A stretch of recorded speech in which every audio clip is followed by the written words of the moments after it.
Assalamualaikum warahmatullahi wabarakatuh. Halo semua, pada kesempatan kali ini saya akan memberikan inovasi pembelajaran bagaimana mengaplikasikan model pembelajaran open-ended pada materi trigonometri. Mungkin sebelumnya, izinkan saya memperkenalkan diri. Nama saya Alfiana Safitri dengan NPM 201063105048 dari kelas 6B. Tugas ini merupakan dari mata kuliah Inovasi Pendidikan dengan dosen pengampu Dr. Andes Hadi Nadang Munandar, MPD dari semester 6 pada Prodi Pendidikan Matematika Fakultas Keguruan dan Ilmu Pendidikan Universitas Singapura Bangsa Karawang tahun 2023. Sebelum kita akan mengaplikasikan pembelajaran open-ended pada materi trigonometri, kalian harus juga tahu dong bagaimana model pembelajaran open-ended ini dan bagaimana langkah-langkahnya, tujuannya, bahkan kelebihan dan kekurangannya. Di sini saya akan membahas awal dari model pembelajaran open-ended ini. Apa sih pengertian dari model pembelajaran open-ended ini? Saya mengambil dari Shimada tahun 1997. Beliau berpendapat bahwa open-ended adalah suatu pendekatan pembelajaran yang berawal dari pandangan bagaimana mengevaluasi kemampuan siswa secara objektif dalam berpikir matematis tingkat tinggi. Adapun tujuan dari pembelajaran open-ended ini yang pertama, untuk membantu mengembangkan kegiatan kreativitas dan pola berpikir matematis siswa melalui problem solving yang simultan. Nah, tentu saja dengan pembelajaran open-ended ini dapat melatih dan menumbuhkan originalitas ide, kreativitas, nalar, kognitif, kritis, keterbukaan, serta sosialisasi. Nah, tentunya ada kelebihan dan kekurangan pada setiap model pembelajaran. Nah, di sini open-ended juga ada kelebihan dan kekurangannya.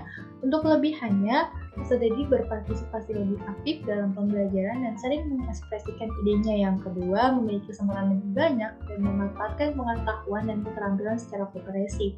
Yang ketiga, dengan adanya model pembelajaran ini, siswa yang memiliki kemampuan rendah dapat merespon permasalahan dengan cara mereka sendiri. Yang keempat, peserta didik secara intrinsik termotivasi untuk memberikan bukti atau penjelasan. Yang kelima, nantinya peserta didik akan memiliki banyak pengalaman untuk menemukan sesuatu dalam menjawab permasalahannya. Adapun kekurangan dari model pembelajaran open-ended ini, yang pertama itu membuat dan menyiapkan masalah yang bermakna bagi peserta didik itu bukan hal yang mudah ya. Yang kedua, untuk menemukan masalah yang langsung dapat dipahami peserta didik itu sangat sulit, sehingga mungkin ada beberapa kendala atau kesulitan bagaimana merespon permasalahan yang nantinya diberikan. Yang ketiga, peserta didik dengan kemampuan tinggi bisa merasa ragu atau mencemaskan jawaban mereka ini tuh benar atau salah gitu. Yang keempat, mungkin ada beberapa peserta didik gitu yang merasa bahwa kegiatan belajar ini tuh gak seru atau gak menyenangkan karena menurut mereka model pembelajaran open-ended ini mereka anggap sulit untuk dihadapinya.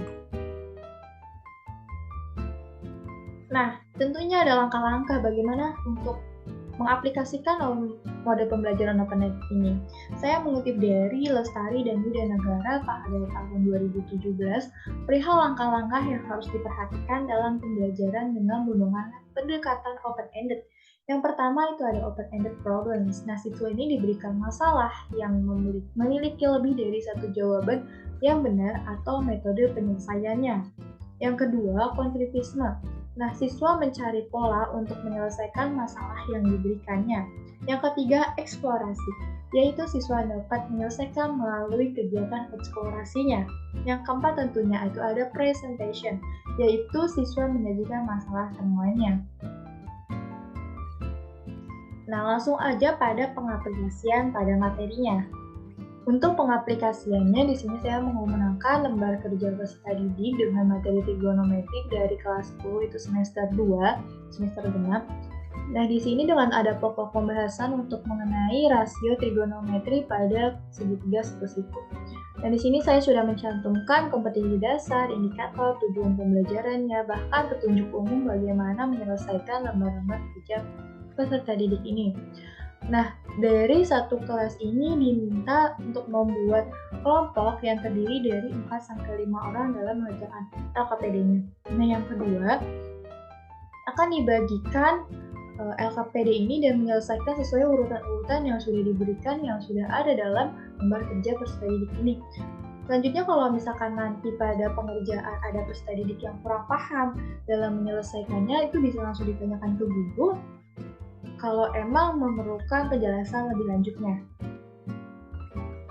Nah, di sini saya sudah mencantumkan permasalahan pada kehidupan sehari-hari. Di sini saya mencantumkan bahwa ada 3 siswa yang diseterap atau dihukum untuk hormat pada tiang bendera.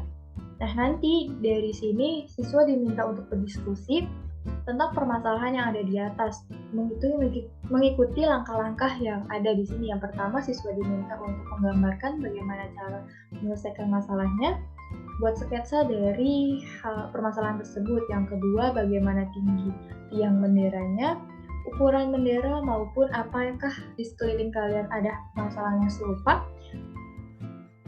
Itu akan menjadi tugas dari exploration. Jadi nanti siswa diminta untuk mengeksplor bagaimana sih kalau di sekolah mereka tuh ada tidak yang serupa dengan permasalahan tersebut. Yang kelima itu menyimpulkan dari hal-hal permasalahan bahkan langkah-langkah yang tadi sudah diberikan oleh guru. Nah, yang keenam itu bersiaplah melakukan presentasi hasil diskusi kalian sesuai dengan langkah keempat tadi, yaitu presentasi. Tentunya di sini kita akan membuat presentasi dari setiap kelompok bagaimana hasil mereka. Mungkin untuk pengaplikasian pada materinya seperti itu. Lanjut untuk terakhir yaitu kesimpulan. Nah, secara konseptual, open-ended dalam pembelajaran matematika adalah masalah atau soal-soal matematika yang dirumuskan sedemikian rupa sehingga memiliki beberapa atau banyak solusi yang benar dan terdapat banyak cara untuk mencapai solusi itu. Jadi pada mode pembelajaran open-ended ini siswa diminta untuk kreatif atau siswa dibebaskan bagaimana cara siswa untuk mencapai solusi tersebut, untuk menyelesaikan masalah tersebut. Siswa dapat mengeksplorasi atau mencari sumber-sumber belajar atau referensi yang mereka dapatkan misalkan dari buku-buku lain, misalkan dari buku matematika kelas 10 semester 2, atau dari internet, atau dari sosial media yang mereka punya. Mungkin sekian aja yang bisa saya sampaikan, kurang lebihnya mohon maaf. Assalamualaikum warahmatullahi wabarakatuh.